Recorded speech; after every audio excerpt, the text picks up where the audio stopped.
جب بھی ہم اسلام سے پہلے کے عرب کا ذکر کرتے ہیں تو اکثر اسے صرف اسلام کے آغاز کے پس منظر کے طور پر ہی دیکھا جاتا ہے، لیکن آئیے آج اس دنیا کو اس کی اپنی حقیقت میں سمجھنے کی کوشش کرتے ہیں۔ ایک ایسی دنیا جو قبائلی روایات، قدیم عقائد اور ابھرتے ہوئے تجارتی مراکز سے بھری ہوئی تھی۔ تو سب سے پہلا اور بنیادی سوال تو یہی ذہن میں آتا ہے کہ بھئی یہ کیسے ممکن ہے؟ ایک ایسا معاشرہ جہاں نہ کوئی قانون ہو، نہ پولیس، نہ کوئی باقاعدہ حکومت، وہ چلتا کیسے تھا؟ آخر وہاں نظم و ضبط کیسے قائم رہتا تھا؟ یہی وہ سوال ہے جو ہمیں اسلام سے پہلے کے عرب کے پورے سماجی ڈھانچے کی گہرائی تک لے جائے گا۔ دیکھیے، اس سوال کا جواب قبیلے کے نظام میں چھپا ہوا ہے۔ اس معاشرے کی جو سب سے بنیادی اکائی تھی وہ تھا بدو قبیلہ، یعنی صحرا میں رہنے والے خانہ بدوش عرب۔ یہ ایک ایسا نظام تھا جو پوری طرح سے بس خون کے رشتوں اور خاندانی تعلقات پر کھڑا تھا۔ ذرا تصور کریں بدوؤں کی زندگی کیسی تھی۔ وہ اپنے مویشیوں کے لیے پانی اور چارے کی تلاش میں مسلسل ایک جگہ سے دوسری جگہ سفر کرتے تھے۔ اس سخت اور بے رحم ماحول میں قبیلہ ہی آپ کی بقا کی واحد ضمانت تھا۔ اکیلے فرد کا زندہ رہنا تقریباً ناممکن تھا، اس لیے قبیلے کا تحفظ ہی سب کچھ تھا۔ اب جب کوئی پولیس نہیں، کوئی عدالت نہیں، تو انصاف کیسے ہو؟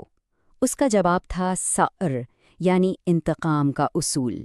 اگر کسی قبیلے کا کوئی آدمی مارا جاتا تو یہ بات طے تھی کہ اس کا قبیلہ بدلہ لے گا، خون کا بدلہ خون۔ اور ستم ظریفی دیکھیں، یہی انتقام کا خوف ایک طرح سے معاشرے میں استحکام لاتا تھا، جو ایک نازک لیکن کارآمد سماجی توازن قائم رکھتا تھا۔ مشہور فرانسیسی مورخ میکسم راڈسن نے اس بات کو کیا خوبصورتی سے بیان کیا ہے۔ یہ انتقامی نظام دراصل ایک طرح کا غیر تحریری سماجی معاہدہ تھا، جس کے پیچھے قبائلی جنگ کا خوف کھڑا تھا۔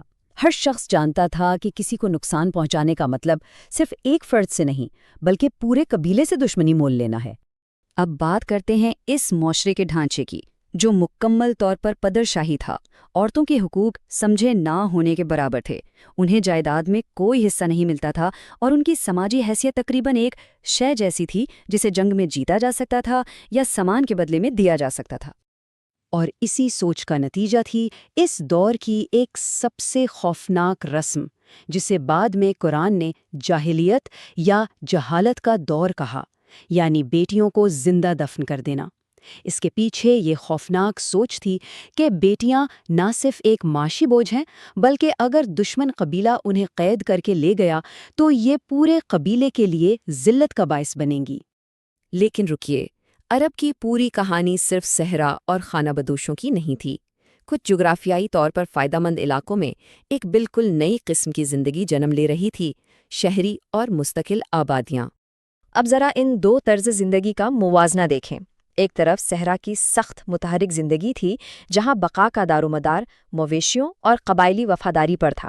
دوسری طرف حجاز جیسے زرخیز علاقوں میں پانی کی دستیابی نے مکہ اور یثرب جیسے مستقل شہروں کو جنم دیا۔ یہاں تجارت اور زراعت نے زندگی کے نئے اصول بنائے، اور اب شناخت صرف قبیلے سے نہیں بلکہ شہر سے بھی جڑنے لگی تھی۔ اور ان شہروں میں سے مکہ تبدیلی کا سب سے بڑا مرکز بن کر ابھرا۔ یہ نہ صرف ایک تجارتی گڑھ بنا بلکہ آہستہ آہستہ پورے جزیرہ نما عرب کا مذہبی مرکز بھی بن گیا۔ تو آخر مکہ کی یہ تجارتی سلطنت بنی کیسے؟ اس کے پیچھے کچھ خاص وجوہات تھیں۔ جب پرانے سمندری راستے غیر محفوظ ہو گئے تو زمین کا راستہ جو سیدھا مکہ سے گزرتا تھا بین الاقوامی تجارت کا نیا مرکز بن گیا۔ قریش قبیلے نے اس موقع کا بھرپور فائدہ اٹھایا اور سفارتکاری کے ذریعے اپنے تجارتی قافلوں کے لیے محفوظ راستے بنائے۔ لیکن مکہ کی اہمیت صرف پیسے یا تجارت کی وجہ سے نہیں تھی، اس کی اصل طاقت اس کے دوہرے کردار میں تھی۔ یہ کعبہ کا گھر تھا جو پورے عرب کے قبائل کے لیے ایک مقدس زیارت گاہ کی حیثیت رکھتا تھا۔ اندازہ لگائیں، کعبہ کے اندر مختلف قبائلی دیوتاؤں کی نمائندگی کرنے والے کتنے بت اور تصویریں ہوں گی؟ تقریباً 360۔ یہ تعداد خود بتاتی ہے کہ کعبہ کس طرح تمام قبائل کے لیے ایک مشترکہ مذہبی مرکز بن چکا تھا۔ اور یہی سالانہ زیارت ایک بہت اہم سماجی کام کرتی تھی۔ اس دوران تمام لڑائیاں روک دی جاتی تھیں۔ یہ ایک ایسا وقت تھا جب دشمن قبائل بھی ایک دوسرے سے محفوظ طریقے سے مل سکتے تھے، تجارت کر سکتے تھے اور اپنے جھگڑے نمٹا سکتے تھے۔ اسی وجہ سے ایک ڈھیلی ڈھالی قبائلی کنفیڈریشن اور ایک مشترکہ عرب شناخت کو فروغ ملا۔ اچھا، اب تھوڑا سا عرب کے سیاسی نقشے کو دیکھتے ہیں، کیونکہ یہ ہر جگہ ایک جیسا نہیں تھا۔ شمال اور جنوب میں حکومت کے ڈھانچے بالکل الگ تھے۔ یہ ٹیبل دیکھیں، اس سے شمال اور جنوب کا فرق بالکل صاف ہو جاتا ہے۔ جنوبی عرب یعنی آج کے یمن میں ہمیری سلطنت جیسی زیادہ منظم بادشاہتیں قائم تھیں، جو زراعت اور سمندری تجارت کی وجہ سے کافی ترقی یافتہ تھی۔ اس کے برعکس شمال اور وسطی عرب میں حکومت کا نظام زیادہ بکھرا ہوا تھا، جس میں مکہ جیسی شہری ریاستیں یا غسانیوں اور لخمیوں جیسے ڈھیلے قبائلی اتحاد تھے۔ اب سیاست سے ہٹ کر آئیے وہاں کے مذہبی منظرنامے پر ایک نظر ڈالتے ہیں، جو کہ بہت دلچسپ اور متنوع تھا۔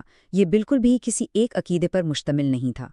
جیسا کہ یہ چارٹ دکھا رہا ہے، اگرچہ شرک یعنی بت پرستی سب سے غالب عقیدہ تھا، لیکن یہ پوری کہانی نہیں ہے۔